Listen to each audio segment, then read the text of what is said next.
Morente es el nombre de la persona de la que vamos a hablar a continuación, pero lo vamos a hacer con otras dos personas que se encuentran aquí con nosotros ya en el plató y con quienes vamos a comenzar esta tarde del primer día del mes de febrero. Concretamente vamos a hablar con Manuel Toribio, él es escritor del libro del que también vamos a hablar a continuación. Manuel, bienvenido, gracias por estar con nosotros.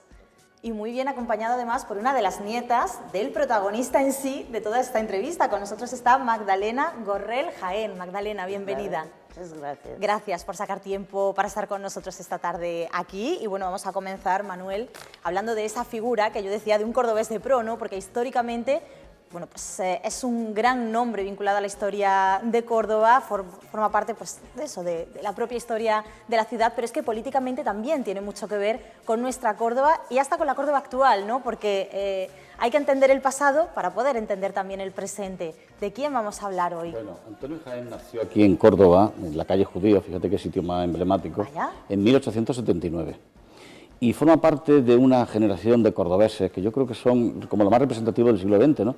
Él fue muy amigo, por ejemplo, de Julio y Enrique Romero de Torres. Sí. Fue un hombre que se encargó de animar la vida cultural de la ciudad, de defender nuestro patrimonio histórico, de promocionar Córdoba, de los valores que tenía la ciudad, ¿no? Entonces, además de ser un gran historiador, que lo fue porque tiene más de 60 libros publicados, pues en el caso de Antonio Jaén coincide también que fue político. Sí. Vivió muy intensamente también todo esto que fue el siglo XX y durante la Segunda República, él fue el que proclamó la Segunda República en Córdoba, fue el primer gobernador civil de la provincia y luego se fue a Málaga, fue concejal, fue diputado en varias ocasiones, en el año 1931, en 1933, y luego a su vez lo nombraron embajador, la República lo nombró embajador en Perú durante el año 1933 y luego en el año 1937 embajador en Filipinas. Ajá. Luego después se tuvo que marchar al exilio porque fue un derrotado, él era del bando republicano, se marchó a Ecuador, primero a Ecuador y luego a Costa Rica, y allí se convirtió en un gran especialista en arte hispano-colonial. Y también siempre decía que había estado hablando en nombre de Córdoba, en todas las universidades hispanoamericanas en las que él disertó, estuvo desde Canadá hasta Argentina, de norte a sur, Sí. y siempre con el nombre de Córdoba presente, ¿no? No pudo volver a Córdoba, excepto un pequeño viaje que hizo en 1954, Sí. cuando se casó por segunda vez con María Cristina Goycochea, y al final se quedó en Costa Rica, en San José, donde falleció. Esa es la historia Sí. de la vida de este cordobés de pro, que además, como decimos, pues forma parte de la historia en sí de Córdoba, de la historia de la ciudad y de la historia política de nuestra Córdoba. Magdalena, ¿cómo surge la idea de coger toda esta información que hemos resumido muy bien ahora para darle forma a este libro donde tu abuelo, te voy a tutear, Pues, con claro. tu permiso, donde tu abuelo es el auténtico protagonista? ¿Cómo surge toda esta idea y este proyecto? Bueno, este para allá es un libro, es una obra de amor, Ajá, no solo mío, Sí. pero mío de mi hermana Cristina y mi hermana Ángela. sí, Somos las tres nietas que un día, cuando mi hermana Cristina, que tenía todos los archivos de la familia, tenía fotos, cartas, todos los papeles que nuestra madre había guardado sobre nuestro abuelo, porque mi Sí. madre viajaba mucho con mi abuelo como si fuese su secretaria. Y muy especialmente cuando se fue a las Filipinas. Y entonces Cristina, que quería, como yo, dejar algo para nuestros hijos y nuestros nietos, para Un que legado. supieran quién era el abuelo, pero pensábamos que nadie se interesaba por él. ¿Quién era Antonio Jaén? Era Antonio Jaén, era un republicano y tal. Pero nuestra madre siempre mantuvo viva su memoria, porque nos hablaba del abuelo, de lo que representaba, de lo que era España para él, y especialmente para usar una expresión portuguesa, Sí. las saudades que tenía. Y entonces Cristina hace un Google y encuentra que había un historiador aquí en Córdoba, Sí. Manolo, Ajá. que había escrito un libro fabuloso donde había reunido muchas informaciones sobre el abuelo, pero informaciones que no pueden ir mucho más adelante de su ida a las Sí. Filipinas, Sí. por causa de la guerra. Pero nosotros podíamos, con todo lo que teníamos, los papeles del abuelo, los recuerdos de nuestra madre, sus cartas, sus diarios, las fotos, completar lo que fue la vida en el exilio Sí. del abuelo. Y todo eso es como la segunda parte del libro. Ajá. Y entonces con esta colaboración podido, para nuestro espanto, entusiasmar muchísima gente. Sí. Y así que Antonio Jaén no es un olvidado. Por supuesto que no, por supuesto que no. Es realmente una persona que merece pertenecer a Córdoba, que Córdoba merece reconocer. Y tenemos que reconocer su historia, sí, su memoria histórica, no solo la de él, pero de todos que con él sí, lucharon para una mayor libertad y democracia para todos. por supuesto. Ese es el libro. Manuel, ¿cómo ha sido este tándem? Porque claro, cuando la familia se entera de ese gran trabajo que tú ya estás llevando a cabo y además te ofrece mucha más información y mucho más material, entiendo que eso para ti, bueno, pues tiene que ser un momento de alegría y un momento de decir que lo que estoy haciendo realmente va a llegar donde tiene que llegar, ¿no? Y contar con el apoyo, en este caso, de la familia del protagonista, entiendo que para ti tuvo que ser un poco, pues eso, ¿no? Abrumador incluso. Bueno, a mí me han acogido como un miembro más de la familia. ¿Ya? Soy una especie Sí. de sobrino nieto o algo así. Entonces ha funcionado mucho el Skype, ha funcionado Sí. mucho el correo electrónico, ha funcionado mucho la comunicación entre nosotros, siempre que ha sido posible. Ellas han venido ya en varias ocasiones a Córdoba. Sí. Esto ha tenido un trabajo, porque además del libro se ha hecho esta exposición Sí, ahora también hablaremos en de la la Casa exposición. Góngora, donde ya han Exacto. dejado todo lo que tenían sobre el abuelo. Entonces ha sido una relación muy intensa. Yo he ido a Portugal, porque Magdalena, aunque es americana, vive en Portugal. Sí. Hemos estado allí en una sesión de trabajo, en fin. Ha sido un trabajo de 3 años largo, ¿eh? Casi nada. Para poder sacar adelante el libro, ¿no? Exactamente, para tener ahora en nuestras manos este libro y, como decimos también, que se complementa con esa muestra expositiva que en la Casa Góngora ya podemos visitar y que vamos a poder encontrar. Sí, Magdalena. Muy importante que no ha dicho Manolo y no Sí. se ha oído hablar, es que hemos traído con nosotras Sí. unas cintas que tienen grabadas 3 conferencias y usted puede ir a la exposición y oír a Antonio Jaén Morente dar 3 conferencias. Sí. Conferencias que él dio en los años 60 en Costa Rica. Así que la voz de Antonio Jaén se oye de nuevo Sí. en Córdoba.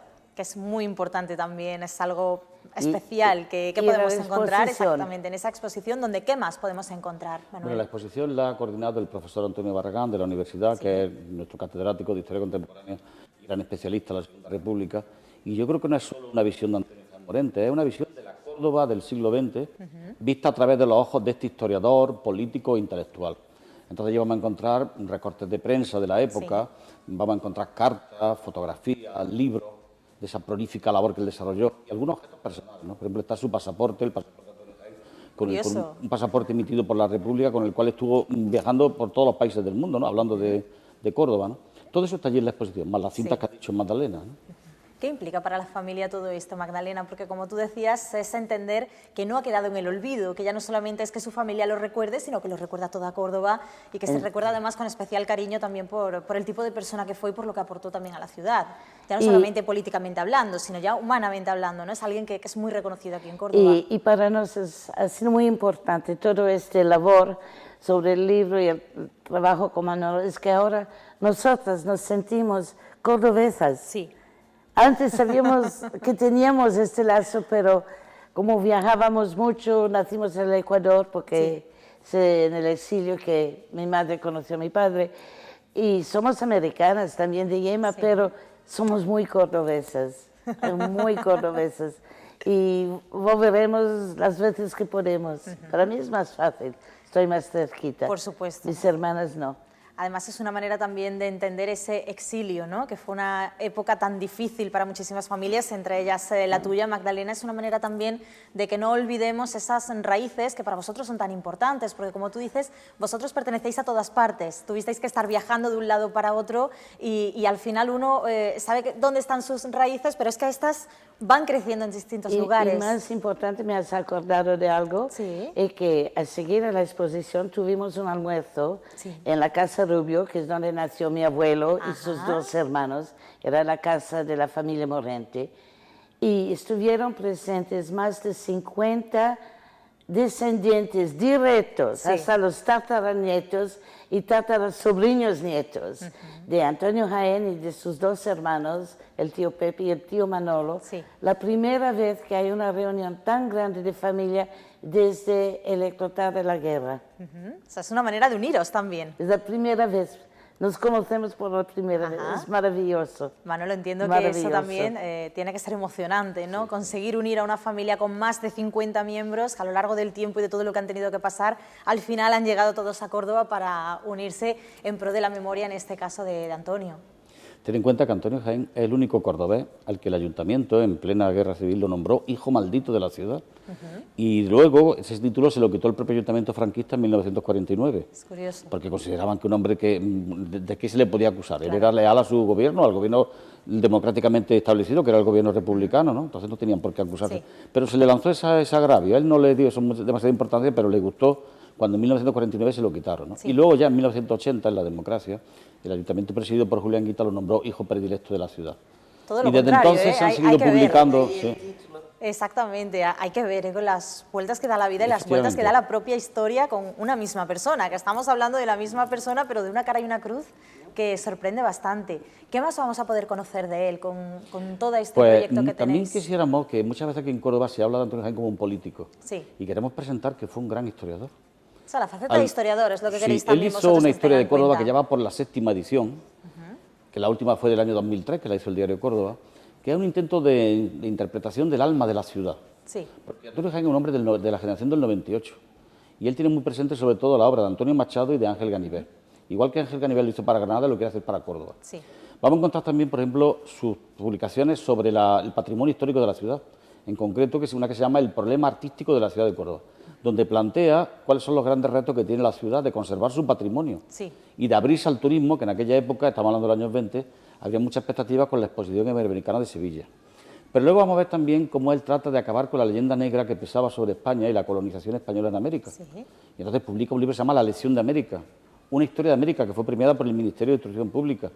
Y luego toda su obra en el exilio, donde hizo una gran labor del arte hispano-colonial, del arte ecuatoriano y de Costa Rica. O sea que todo eso lo vamos a poder encontrar entre las páginas de este libro y también con todo lo que podemos ver en esa muestra expositiva que seguro que va a merecer la pena para todas aquellas personas que acudan a la Casa Góngora para poder disfrutar de ella. ¿Hacia dónde vais también encaminados ya a partir de ahora? Porque entiendo que este tándem del que hemos hablado dará todavía para más, ¿no? No creo que os quedéis solamente en este libro, Magdalena. Es que con la ayuda de un primo en Madrid hemos descubierto su tesis de doctoramiento totalmente inédita, manuscrita en 1908, intitulado El monasterio de San Jerónimo de Valparaíso. Ese es el título completo, de San Jerónimo de Valparaíso. Y lo vamos a transcribir y publicar. También. Sí, porque es un monumento de difícil acceso, porque aunque es bien de interés cultural, solamente en algunas ocasiones muy puntuales la Marquesa del Mérito, que es la propietaria, lo permite, ¿no? Y sin embargo, la relación de Antonio Jaén con los Marqueses del Mérito fue muy intensa. Sí. Durante la Guerra Civil, aunque él era un alto cargo del gobierno republicano, salvó a la familia de los Marqueses del Mérito que estaban a punto de ser asesinados en el Madrid republicano, ¿no? Estaba en la Checa, en una Checa comunista, y la salvó. sacó. Entonces es un hombre muy vinculado con esta familia noble, los Marqueses del Mérito. Y por eso nos gustaría que se editara este libro, que está inédito, y de alguna manera también para que los cordobeses conozcan ese edificio que está un poco ahí aislado, metido en la sierra, el que es difícil todavía de acceder. Y que es precioso, por cierto, además es majestuoso. Cuando uno lo mira además tan cerquita de Medina Zara, sí que es cierto que esa majestuosidad que tiene se nota y se siente, y por supuesto sería un auténtico placer el poder conocer también un poquito más la historia y poder disfrutar de otra manera de ese edificio que también es emblemático en la ciudad, a pesar de que lo tenemos en las afueras de la misma. Entonces entiendo que ese es el proyecto, ¿no?, que tenéis ahora entre manos. El próximo. El próximo, que no paréis, que no paréis, no, absolutamente no. Y que vengáis aquí, por supuesto, para seguir presentando los proyectos. Claro. Antes de terminar, ¿con qué nos tenemos que quedar de este libro, Magdalena? ¿Con qué te quedas tú? ¿Cuál es el alma del libro? Mucho amor. Ajá. Mucho amor, mucho recuerdo. La familia, es la familia. Sí. Lo que mamá nos contaba ahora es vivo. Yo no conocí el abuelo muy poco. Yo era muy pequeñita cuando estuve en Canadá, tenía 3 o 4 años. Mis hermanas no lo conocieron. Y cómo nos gustaría de haber conocido. Pero claro estamos convencidos que por ahí hay un poco del arte de Birobiroque. Sí. Hay una mano que aparece por aquí, aparecen cosas inéditas, inesperadas. De repente aparece una persona o aparece un papel o un libro. todo lo que está juntando, que se juntó al libro. Y el libro es lo que representa eso todo, es una alma viva. Sí, esa magia, ¿no? También para Ya. vosotros. Y es una alma viva. Sin duda, pues nos vamos a Para quedar con Córdoba. eso. Exacto, con esa alma viva. Ay, gracias. Manuel, muchísimas gracias por habernos vosotros. acompañado, de verdad. Y antes de terminar, ¿por qué tenemos que leer el libro? A ver, vamos a animar a la gente Primero, que está en porque casa hay para que se una sumerja en la cantidad de historia. documentos inéditos sobre este hombre, además, sobre el entorno por el que se rodeó. Está ahí Sí. todas las personalidades de la República en el exilio, por el repertorio fotográfico que tiene, Sí. donde están toda su etapa diplomática en Filipinas, en Perú, porque nos muestra que Antonio Jaén fue un auténtico hombre de acción que viajó Sí. por todo el mundo, que además fue un hombre que tuvo una visión de lo que estaba pasando en su tiempo, la República, en la llegada de la Segunda Guerra Mundial.